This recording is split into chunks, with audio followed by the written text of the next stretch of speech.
जय हिंद साथियों, आपको जीके जीएस पॉइंट में स्वागत करते हैं। उम्मीद करते हैं कि आप लोग अच्छा और स्वस्थ होंगे। यह वीडियो एसएससी के लिए महत्वपूर्ण है, तो वीडियो को बिना स्किप किए हुए पूरा देखें अगर आप एसएससी की तैयारी कर रहे हैं तो। क्वेश्चन नंबर 1, प्रत्येक पूर्णिमा को चंद्र ग्रहण क्यों नहीं होता? प्रत्येक पूर्णिमा को चंद्र ग्रहण चंद्रमा की कक्षा झुकी हुई है, इसके लिए नहीं होता। इसका आंसर हो जाएगा ऑप्शन सी, चंद्रमा की कक्षा झुकी हुई है। क्वेश्चन नंबर 2, अंतर्राष्ट्रीय तिथि रेखा किस देशांतर पर स्थित है? अंतर्राष्ट्रीय तिथि रेखा किस देशांतर पर स्थित है? इसका जो आंसर है हो जाएगा option C, 180 degree. Question number 3, अंतर्राष्ट्रीय तिथि रेखा किस महासागर से गुजरती है? अंतर्राष्ट्रीय तिथि रेखा प्रशांत महासागर से होकर गुजरती है। इसका आंसर हो जाएगा ऑप्शन डी, प्रशांत महासागर। दोस्तों, वीडियो अच्छा लग रहा हो तो वीडियो को लाइक शेयर जरूर करें। क्वेश्चन नंबर 4, अंतर्राष्ट्रीय तिथि रेखा निर्धारित करने का वर्ष कौन सा है? अंतर्राष्ट्रीय तिथि रेखा निर्धारित करने का वर्ष 1884 है। इसका आंसर हो जाएगा ऑप्शन सी, 1884। क्वेश्चन नंबर 5, पृथ्वी पर स्थानीय समय किस पर निर्भर करता है? पृथ्वी पर स्थानीय समय देशांतर पर निर्भर करता है। इसका आंसर हो जाएगा ऑप्शन सी, देशांतर। क्वेश्चन नंबर 6, एक स्थान पर समय आगे बढ़ता है जब हम किसी दिशा में जाते हैं। इसका आंसर हो जाएगा ऑप्शन डी, पूरब। क्वेश्चन नंबर 7, पश्चिम की ओर जाने पर समय में क्या होता है?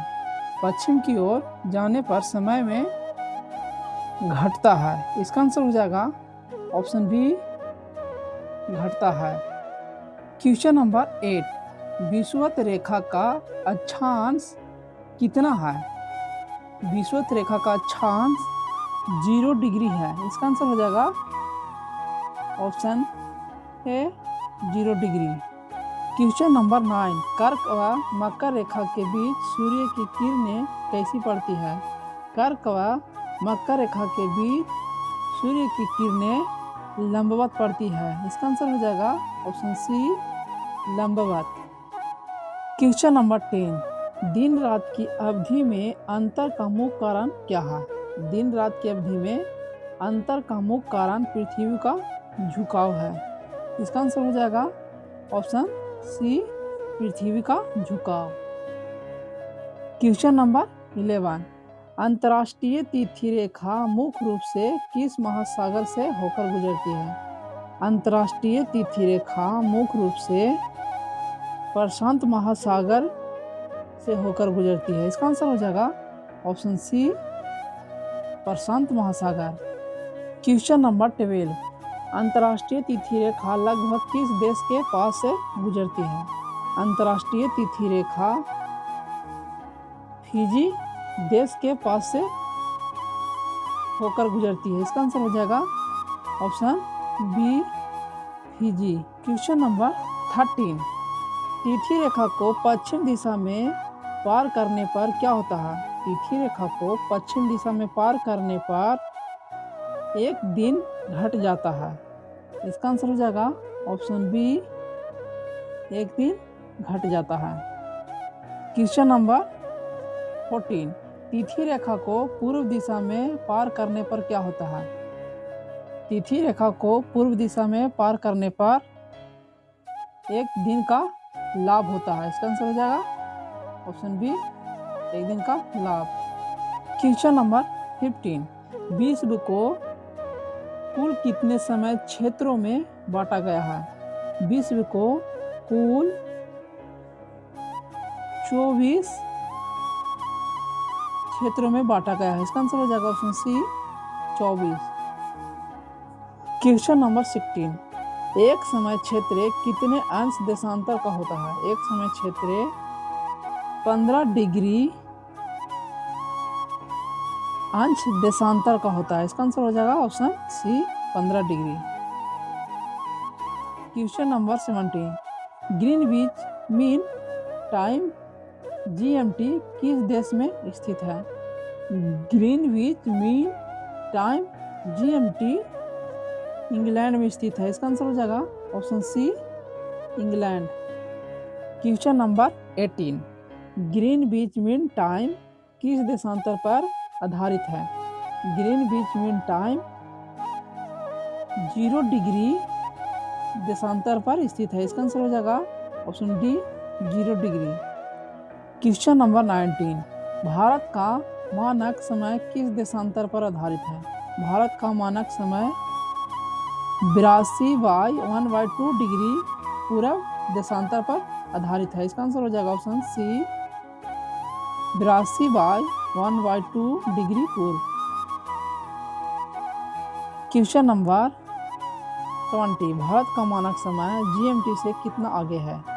भारत का मानक समय GMT से 5/1/2 घंटे आगे है। इसका आंसर हो जाएगा ऑप्शन सी 5/1/2 घंटे। क्वेश्चन नंबर 21, विषुवत रेखा किस अक्षांश पर स्थित है? विषुवत रेखा 0 डिग्री अक्षांश पर स्थित है। इसका आंसर हो जाएगा option B 0 degree. Question number 22, विषुवत रेखा पृथ्वी को कितने गोलार्धों में बांटती है?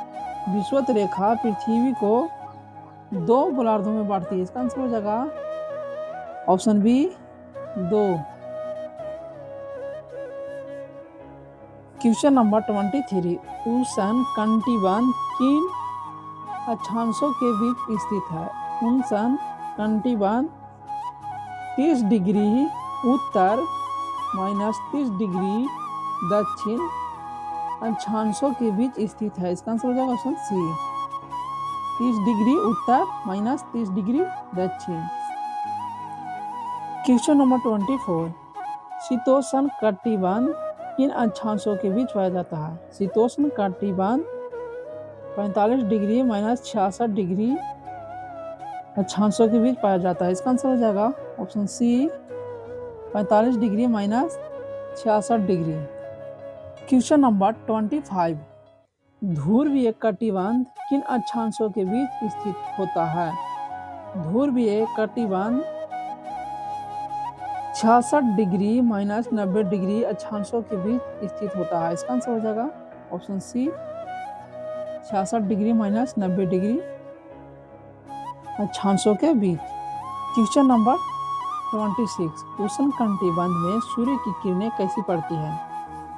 उष्ण कटिबंध में सूर्य की किरणें सीधी पड़ती है। इसका आंसर हो जाएगा ऑप्शन सी सीधी। क्वेश्चन नंबर 27, पृथ्वी की आंतरिक संरचना को कितने भागों में बांटा गया है? पृथ्वी की आंतरिक संरचना को 3 भागों में बांटा गया है। इसका आंसर हो जाएगा ऑप्शन बी 3 भागों में। क्वेश्चन नंबर 28, पृथ्वी की सबसे ऊपरी परत को क्या कहते हैं? पृथ्वी की सबसे ऊपरी परत को भूपट्टी कहते हैं। इसका आंसर हो जाएगा ऑप्शन सी भूपट्टी। क्वेश्चन नंबर 29, भूपट्टी के 2 प्रमुख भाग कौन से हैं?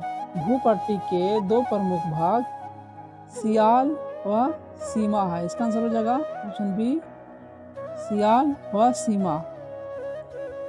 क्वेश्चन नंबर 30, पृथ्वी की सबसे भीतरी परत को क्या कहते हैं? पृथ्वी की सबसे भीतरी परत को केंद्रीय कोर कहते हैं। इसका आंसर हो जाएगा ऑप्शन डी केंद्रीय कोर। वीडियो अच्छा लगा हो तो लाइक और शेयर सब्सक्राइब जरूर करें।